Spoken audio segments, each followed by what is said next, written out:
Welcome back to Shay in the Cloud. I can't believe that y'all are really subscribed to my channel. That's crazy. But welcome back to Shay in the Cloud. For the record, this is lip gloss on the side of my face and I didn't see it till I was done. My name is Shay and this channel talks about cloud engineering and just my journey into tech. I am still in a journey. I feel like regardless of where you are in tech, whether you're trying to get in or you're already in, when you're in tech, it's a never-ending learning experience. So today, I just want to talk about the main question I get all the time, which is how I became a cloud engineer. I'm going to spend today just recording and answering questions. So if you feel inclined and I did not answer your question in this video, just go ahead and drop it in the comments and let's keep it going. So first up, my journey started right around the time when COVID hit. I was dental assistant. I was a dental assistant for almost 8 years. I was in school to be a dental hygienist and COVID hit and I was absolutely done. I was done when it came to being in people's mouths, especially because that's where COVID was. Like if somebody coughs on you, and I mean, we have proper PPE. We were dressed to the T's, like, and I still did not feel, I felt nasty, icky. Every time I left work, I would change my clothes. It was just disgusting.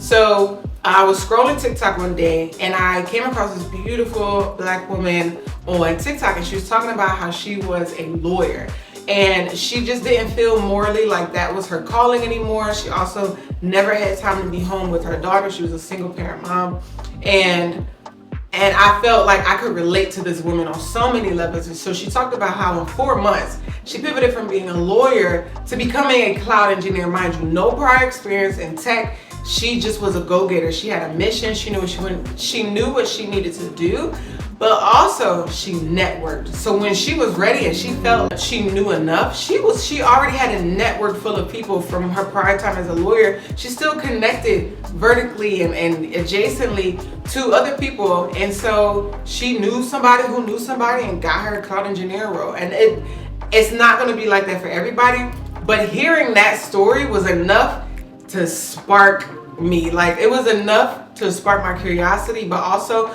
once I get something in my mind, I'm going to get it done. After seeing everything that she talked about, she kind of laid out a book that she used, like Cloud Engineering for Dummies, as well as just some resources that she found with AWS. Immediately, I started trying to get my certifications. Within a month, I got my first certification, which was the AWS Cloud Practitioner. It's like a foundational certification that's great, especially for people who have no prior tech knowledge.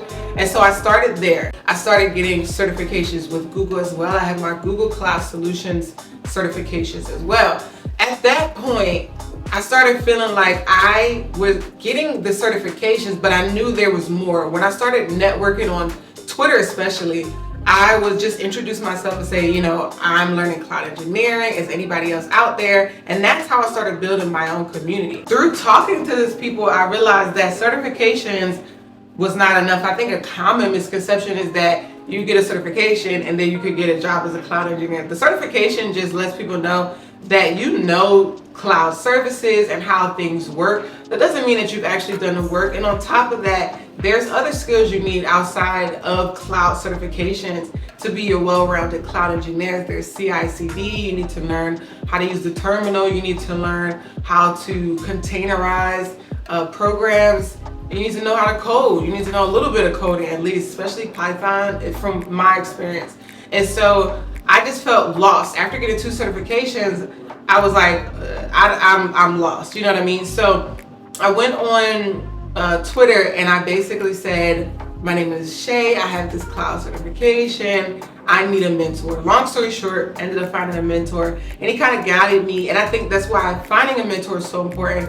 No, I am not mentoring anybody at this time. I have way too much on my plate. One day, maybe sometime in 2025, I'll open like a small little mentorship cohort for people who are, you know, just entering into the tech field when it comes to cloud. But anyway, he helped filter out that noise and just focus on what I needed to focus on, have a timeline for myself, and then continue on with that timeline. So throughout that time, I had to backtrack a little bit because the way that I got my Google certification was I did a program. It was Google's first ever cohort for their cloud engineering like apprenticeship. And by the end, they prepared you to take the certification. I took it, I passed, I studied with a group of girls, and we all passed together. So that was really, really cool.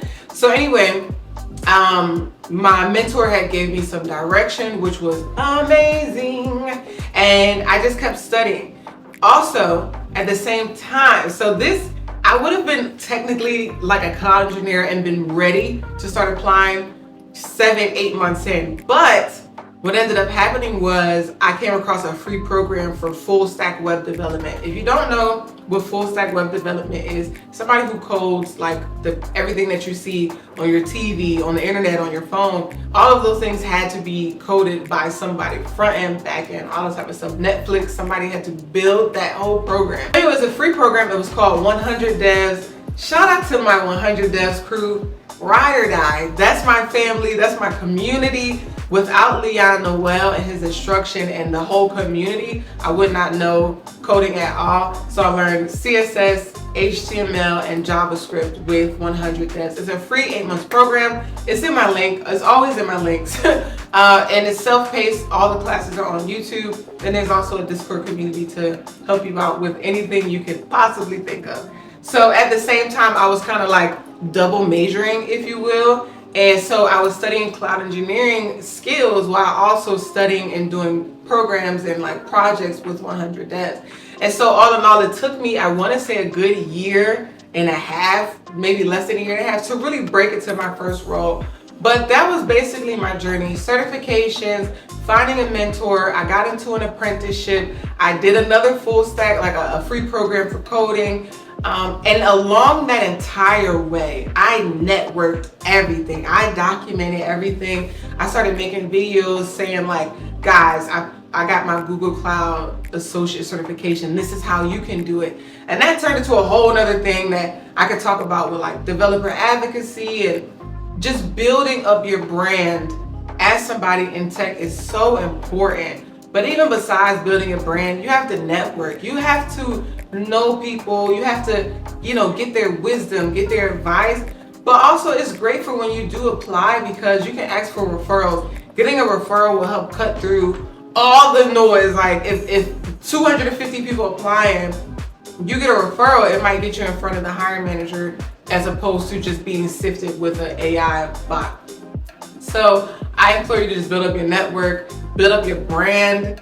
Speaking of brands, I will be speaking at the Thanksgiving Summit 2024 here in Washington, D.C. at the Kennedy Center. Please, I hope that you have your tickets. I will be speaking there and hosting a short workshop on how to build your brand as an engineer and why it is so important. Also giving you some key takeaways that you can apply immediately after the workshop. So I hope that I'll see you there. But long story short, that was my journey. I got, and throughout all the time I was studying, I also got a little contract gig. Guess who I found out about this contract gig? My mentor, the one I found on Twitter. I got a contract gig doing data entry basically for $45 an hour. Yeah. I also got into an internship, and afterwards that internship turned into my first full-time tech role. It was full-time. It started off as a software engineer internship, and then I talked about my skills as a cloud engineer, and now I'm a DevOps engineer full-time. I was at that company, and so that is basically my journey. The tips that I can give you is, one, imposter syndrome is real. I get imposter syndrome even to this day. I had it the other day. It comes with the territory. You're always going to be surrounded by people who are smarter than you. In order to grow, you have to be in uncomfortable situations sometimes. So advocate for yourself, network, never stop learning, keep believing in yourself. I have a plan. My next video will be talking about how to study to pass certifications, and what certifications I think will really help elevate your career in cloud engineering in 2025. So stay tuned. Don't forget to like, subscribe, and leave a comment. I love talking to you guys in the YouTube comments. I just feel like it's easier to do as opposed to like LinkedIn. It gets out of hand. So thank you for being here. I'm your girl Shay, and I will see you in the cloud.